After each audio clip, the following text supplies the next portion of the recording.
এই শীতের সময় বিভিন্ন ধরনের চপের রেসিপি কিন্তু ভারী ভালো হয়। তো আজ কিন্তু তোমাদের সাথে মোচার চপের একটা রেসিপি নিয়ে এসেছি। এই মোচার চপটা কিন্তু খেতে ভারী সুন্দর। ভিতর থেকে কিন্তু নরম তুলতুলে আর বাইরে থেকে কিন্তু ক্রিস্পি হয়ে থাকে। তো এই রেসিপিটাই তোমাদের সাথে শেয়ার করব। তাহলে চলো আজকে রেসিপিটা এখান থেকে দেখা যাক। নমস্কার বন্ধুরা, সুমিস ভিলেজ লাইফে আমি সুমি সবার সাথে আছি। আমার আজকের রেসিপি মোচার চপ। তো এখানে আমি মোচা নিয়ে নিয়েছি, কেচে ভালো করে ধুয়ে পরিষ্কার করে নিয়েছি। মোচা কাটতে তো আমরা কম বেশি সবাই জানি, সেজন্য সেটা আর তোমাদের সাথে শেয়ার না করে একবারে কুচি করে পরিষ্কার করে ধুয়ে নিয়েছি। আর এখানে কিছুটা মসুর ডাল সেদ্ধ দিয়ে দিয়েছি। যেহেতু মসুরির ডাল একটু হাফ সেদ্ধ হয়ে যাওয়ার পরে আমি এই মোচাগুলো সেই ডালের মধ্যে দিয়ে দিলাম। আমি যেহেতু মাটির চুলোয় রান্না করছি, সেজন্য কম বেশি ধোয়া হতে পারে, তোমরা কিন্তু মানিয়ে নিও।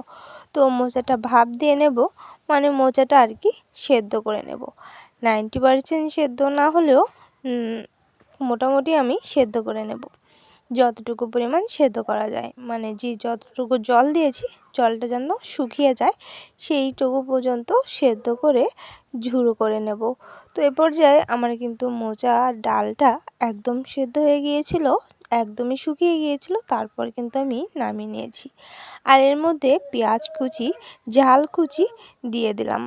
তো এখানে বাইন্ডিংয়ের জন্য কিন্তু আমি ব্যবহার করব চালের গুঁড়োটা। আর এখানে আদা রসুন আমি বেটে রেখেছিলাম, সেটা দিয়েছি। সমস্ত বাটা মশলা দিয়েছি, তোমরা গুঁড়ো মশলা চাইলেও দিতে পারো। আর এখানে লবণ দিয়ে দিলাম পরিমাণ মতো। আর সেদ্ধ করার সময় সামান্য লবণ আর হলুদ কিন্তু দিয়ে দিয়েছিলাম। এবার সামান্য ঝালের গুঁড়োটা দিয়ে দিচ্ছি, কাঁচা ঝালও দিয়ে দিয়েছি আর ঝালের গুঁড়োটা দিয়ে দিলাম। ঝালটা তোমাদের পরিমাণ মতো দিয়ে নিও। আর তারপরে হলুদ গুঁড়োটা দিয়ে দিচ্ছি। মোটমাট আমি সমস্ত মশলাটা এখানে দিয়ে দিয়েছি। আর জিরে গুঁড়োটাও দিয়ে দিলাম। এখানে দেখো গরম মশলা গুঁড়োটা দিয়ে দিচ্ছি সামান্য, এটা আমার ঘরে করা গরম মশলা। আর এবার দেখো চালের গুঁড়ি, শুকনো চালের গুঁড়োটা বাইন্ডিংয়ের জন্য কিন্তু দিয়ে ভালো করে কিন্তু আমি এখানে হাত দিয়ে চটকে নেব, কারণ এই বাইন্ডিংটা অবশ্যই জরুরি।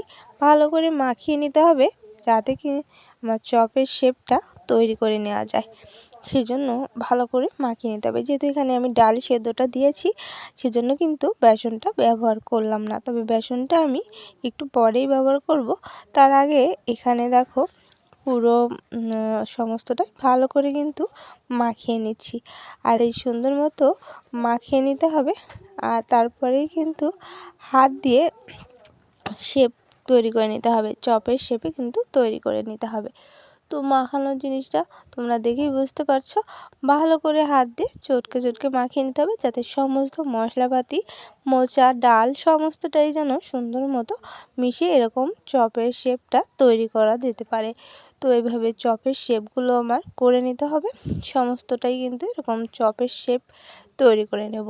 আর এবার চলো, কিছুটা বেসন আমি নিয়ে নিয়েছি, এইটা দিয়ে আমি একটা গোলা তৈরি করে নেব। তো এই বেসনটার মধ্যে আমি কিন্তু কোনো কিছুই দেইনি, বেসনের মধ্যে সামান্য একটু এখন ঝালের গুঁড়োটা দিয়ে দিলাম। একটু হালকা ঝাল ঝাল না হলে কিন্তু ভালো লাগে না। তো এবার লবণটা দিয়ে আর একটু সামান্য হলুদ দিয়ে নেব, দিয়ে সমস্তটা দিয়ে ভালো করে কিন্তু জল দিয়ে একটা ব্যাটার তৈরি করে নিতে হবে। তো এ পর্যায়ে আমি চামচ দিয়ে সমস্তটা একটু ভালো করে মিশিয়ে নিয়ে আর সামান্য জল দিয়ে ব্যাটারটা তৈরি করে নেব। তো ব্যাটারটা ঘনত্বটা কেমন হবে তোমাদের অবশ্যই দেখিয়ে দেব। তো দেখো আমি অল্প করে জল দিয়ে চামচ দিয়ে ভালো করে গুলিয়ে নিচ্ছি। তো এটা কিন্তু এভাবেই করে নিতে হবে, তোমরা চাইলে হাত দিয়েও করে নিতে পারো। তো আমি এক হাতে ফোন রেখে আর এক হাত দিয়ে করছিলাম, সেজন্য কিন্তু আমার একটু সমস্যা হচ্ছিল। তো তারপরে আরও একটু জল দিয়ে নিলাম। মোটমাট এখানে জলের কোনো পরিমাপ নেই, তোমরা তোমাদের ইচ্ছে মতো জল দিও, তবে জলের ব্যাটারের ঘনত্বটা কেমন হবে সেটা তোমাদের সাথে অবশ্যই দেখিয়ে দেব। তার আগে দেখো আমি চামচ দিয়ে কিন্তু ভালো করে মিশিয়ে নিয়েছি, এরকম একটু থকথকে করে মিশিয়ে নিয়ে তারপর কিন্তু একটু বেশি জল দিয়ে ঘনত্বটা তৈরি করতে হবে। আর এ পর্যায়ে দেখো আমি কিন্তু সমস্তটুকু তৈরি করে নিয়েছি। আর ব্যাটারের ঘনত্বটা দেখো এইভাবে দেখে বুঝতে পারছো। তো চামচ দিয়ে এরকম করে ভালো করে করে নিয়ে আর এভাবে উতলে নিতে হবে। দেখো তোমরা দেখে বুঝতে পারছো এরকম ঘনত্ব হবে। তো এটা বোঝার জন্য তোমাদের একটা টিপস দেখিয়ে দিই। এই যে আঙুলের মাথাটা এভাবে ব্যাটারের মধ্যে দেওয়ার পর যদি এর আঙুলটা পুরোটাই যদি এভাবে ঘোলাটে হয়ে যায়, মানে সমস্তটাই কোট হয়ে যায়, তো বুঝতে পারবে যে ব্যাটারটা তৈরি হয়ে গিয়েছে। আর এরকম ব্যাটার তৈরি করে নিয়ে এবার চলো সেই এগুলো ভেজে নিই চপগুলো। তো আমি সাদা তেল কড়াইতে গরম বসিয়ে দিয়েছি, যেহেতু ডুবো তেলে ভাজতে হবে সেজন্য কিন্তু আমি জল বসিয়ে তেলটা বসিয়ে দিয়ে এবার দেখো সেই শেপ করা মোচার চপগুলো এটা আমি বেসনের গোলায় দিয়ে দেবো। তো এবার এই গোলার মধ্যে দিয়ে কোট করে নিয়ে তারপরে কিন্তু তেলে ভেজে নেব। তো এভাবে কিন্তু মোচার চপ আমরা সাধারণত বানিয়ে থাকি। আমরা তো বিভিন্ন রকমভাবে বানিয়ে থাকি। তো এইভাবে দোকানের মতোই কিন্তু হয়, খেতেও কিন্তু বেশ ভালো লাগে, যেহেতু গরম মশলাটা ব্যবহার করেছি তো সুন্দর একটা ফ্লেভার আসে। তোমরা চাইলে এর ভিতরে অন্য যে কোনো মশলাও দিতে পারো।